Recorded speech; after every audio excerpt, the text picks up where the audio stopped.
अभिवादन स्वीकार कीजिए ब्रजेश मिश्रा का और आप देखना शुरू कर चुके हैं द डिबेट। बहनों भाइयों, इन दिनों उत्तर प्रदेश में एक अजब ही राजनीतिक घमासान चल रहा है। उत्तर प्रदेश की विधानसभा में नजूल भूमि विधेयक प्रस्तुत हुआ और उसे पास भी कर दिया गया, लेकिन बीजेपी के विधायकों ने उसका खुला विरोध करके अपनी पार्टी और सरकार को असहज स्थिति में डाल दिया। उसके बावजूद ये बिल विधानसभा में पास हुआ, लेकिन 24 घंटे के अंदर जब वो बिल विधान परिषद यानी उच्च सदन में प्रस्तुत हुआ, पेश किया गया, तो बीजेपी के प्रदेश अध्यक्ष ने ही उस बिल को रुकवा दिया। ये पहली बार है कि संगठन और सरकार के बीच का खींचतान सदन में सार्वजनिक हुई है। आज चर्चा इसी विषय पर। बहनों भाइयों, इन दिनों आप देख रहे होंगे कि नजूल भूमि विधेयक उत्तर प्रदेश में जबरदस्त चर्चा का विषय बना हुआ है। ये नजूल भूमि क्या है? बहनों भाइयों, जब ब्रिटिशर्स का काल था, यहाँ पर अंग्रेजों का शासन था, उस वक्त जिन पॉश इलाकों में वो ज़मीनें उन्होंने कंट्रोल कर रखी थी, कब्जा कर रखी थी, या अपने चहेतों को उन्होंने ज़मीनें जो दे रखी थी, अपने शागिर्दों को या अपने यहाँ काम करने वालों को, या अंग्रेजों के अपने भवन होते थे। अगर आप बहुत से लोग तब के इलाहाबाद और अब के प्रयागराज में जाएंगे तो वहाँ आपको बहुत चीज़ें मिलेंगी। George town, Tagore town, Clive road, बहुत सी चीज़ें आपको मिलेंगी। सिविल लाइंस, बड़े फेमस इलाके हैं वहाँ पे। उन सब जगहों में आप पाएंगे कि अधिकांश जो ज़मीनें हैं वो सरकारी अनुदान अधिनियम 1865 के तहत अंग्रेज़ों ने इन इलाकों में कुछ लोगों को बांटी थी। किसी को लीज दिया था, किसी को पट्टा दिया था। जब अंग्रेज छोड़कर भारत से गए 47 के बाद, तब भारत की सरकार ने 1950 में पहली बार एक अधिनियम लाकर इनको व्यवस्थित करने की कोशिश की कि ये सब अपना अपना पंजीकरण कराएं। लेकिन उस वक्त की जितनी भी ज़मीनें थी उनको एक रजिस्टर में लिखा गया, नोटिंग हुई, उसको कहा गया नजूल रजिस्टर। आप देखेंगे तो उत्तर प्रदेश के कई जिले ऐसे हैं जहां पर नजूल का अलग एक प्रकोष्ठ होता है, और प्रयागराज जैसे जनपदों में तो एडीएम नजूल का भी पद होता है। तो उस वक्त की जो ज़मीनें थी जो क्रमवार तरीके से चली आ रही हैं, नजूल एक्चुअली उर्दू शब्द है। इसका शब्द है कि नीचे से उतरते हुए आना, यानी एक वारिस के एक के बाद दूसरा, दूसरे के बाद तीसरा, जो ज़मीन इस तरह से हस्तांतरित होती गई वो कहलाई नजूल। ये एक उर्दू शब्द है और ये लगातार प्रचलित है।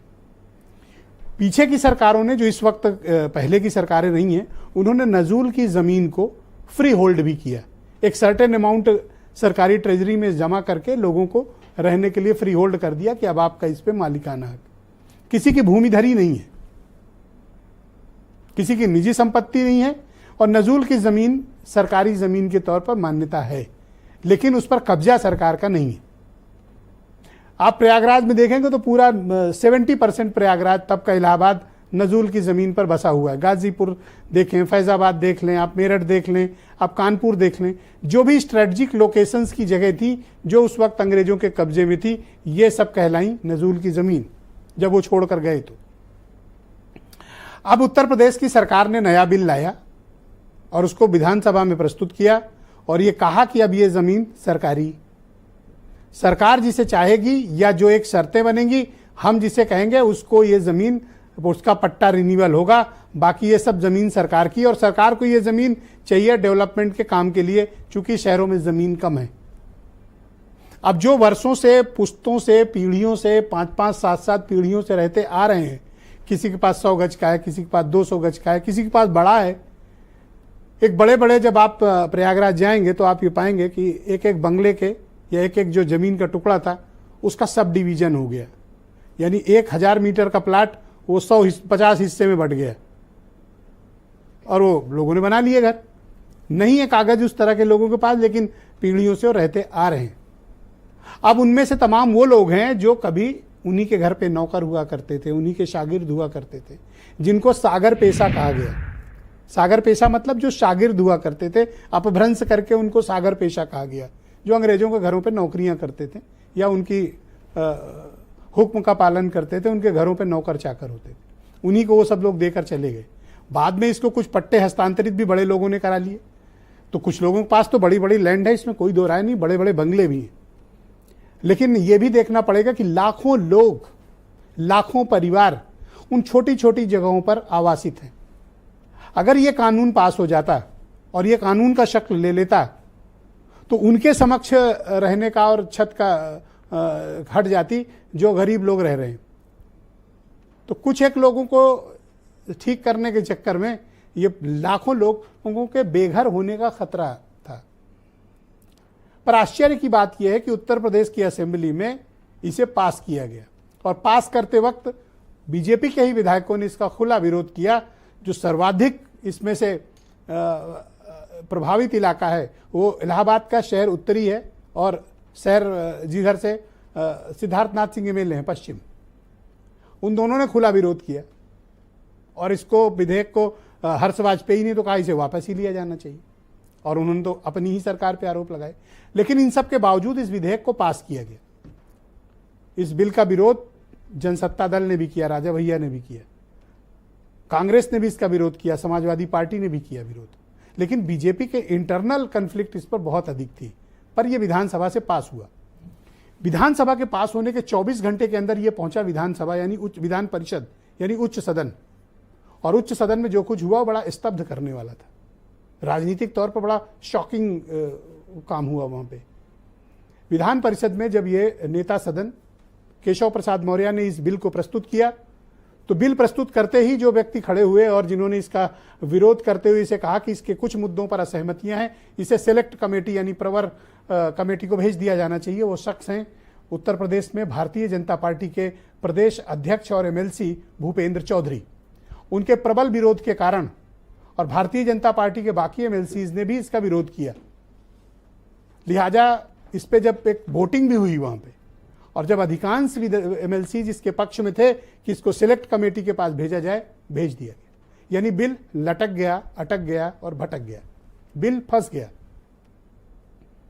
सरकार नेता सदन कौन है विधानसभा में? मुख्यमंत्री है। बिल किसने इंट्रोड्यूस किया? मुख्यमंत्री ने। और रोका किसने विधान परिषद ने? प्रदेश अध्यक्ष ने। प्रस्तुत किसने किया परिषद में? केशव प्रसाद मौर्य ने। अब भले ही बीजेपी कहे कि सहमति हो गई थी, बात हो गई थी, रणनीति तय हो गई थी, लेकिन जो कुछ भी इस दिनों बीजेपी के भीतर हो रहा है वो बड़ा आत्मघाती है।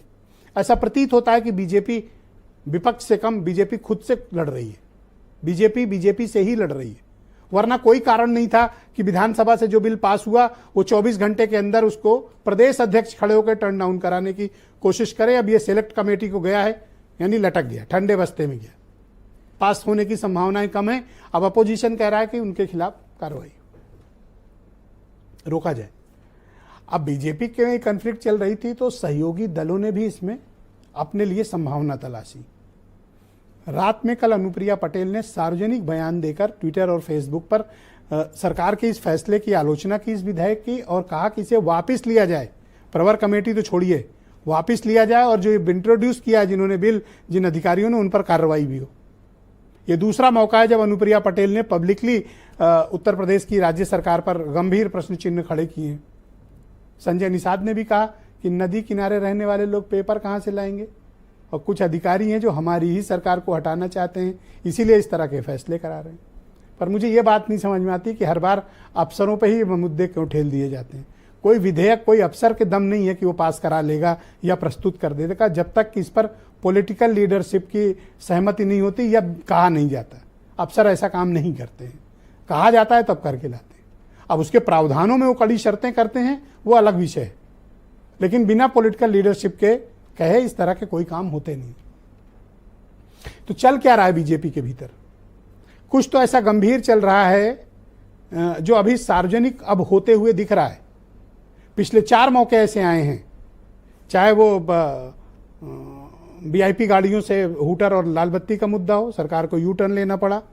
दूसरा मुद्दा आपने देखा होगा तो डिजिटल अटेंडेंस टीचरों का प्रदेश व्यापी आंदोलन हुआ, सरकार को पीछे हटना पड़ा।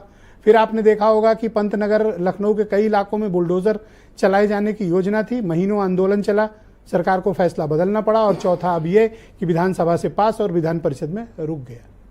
There is something big wrong, कुछ बीजेपी के भीतर गंभीर चल रहा है।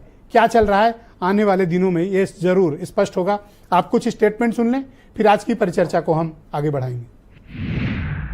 ये बिल कल विधान परिषद में आया और सभी मान्य सदस्यों की सहमति से इसे सदन की सेलेक्ट कमेटी को सौंपा गया और ऐसा मत सबका था, सब मान्य सदस्यों का। इस पे और विचार विमर्श की, डिस्कशन की आवश्यकता है। जीउल भूमि का बिल विधानसभा से पास होकर के विधान परिषद में आया है और वह प्रवर समिति को भेजा गया है। अब प्रवर समिति उस पर विचार करके जो निर्णय होगा उससे प्रदेश अवगत होगा, सदन अवगत होगा। उस पर कोई विचार बाहर व्यक्त करने वाला विषय नहीं होता है। अगर इनको उजाड़ेंगे हम तो ये 2027 में हमें उजाड़ देंगे, क्योंकि भाई किसी को आप उजाड़ोगे तो काहे वोट देगा। अरे उजाड़ने से पहले उसे स्थापित किया जाए, तो स्थापित है ये, उन्हें मालिकाना हक दे दिया जाए। यही योगी जी भी हमेशा कहते हैं कि सुझाव लो और चर्चा करो सदन में। तो हमारे सुझाव पे उस पर उन्होंने सुझाव ले लिया। हम एनडीए है ना, हम भाजपा तो खाली नहीं चला रही है, हम तो एनडीए है ना, घटक दल का भी तो सुझाव लेंगे। अच्छा कानून लाए हैं, उस गरीब आदमी जो नजूल की जमीन पर बना है उसको लेके बड़े पूंजीपतियों को देना चाहते हैं। ये गरीबों की हितैषी नहीं, कमजोर के हितैषी नहीं है, पिछड़ों के हितैषी नहीं है, दलितों के भी हितैषी नहीं। बहनों भाइयों, आज के इस कार्यक्रम को आगे बढ़ाते हैं। संजय सिंह भारतीय जनता पार्टी के लीडर हैं, मेरे साथ कार्यक्रम का हिस्सा है। मनोज काका समाजवादी पार्टी के प्रवक्ता हैं। मनीष सिंघवी उत्तर प्रदेश में कांग्रेस कमेटी के प्रवक्ता। अनिल दुबे मेरे साथ मौजूद हैं, राष्ट्रीय लोकदल के महासचिव और प्रवक्ता हैं। वीरेंद्र पाठक जी को मैंने खास तौर पर आमंत्रित किया है, तब के इलाहाबाद और अब के प्रयागराज के बहुत ही जाने माने पत्रकार हैं। और वीरेंद्र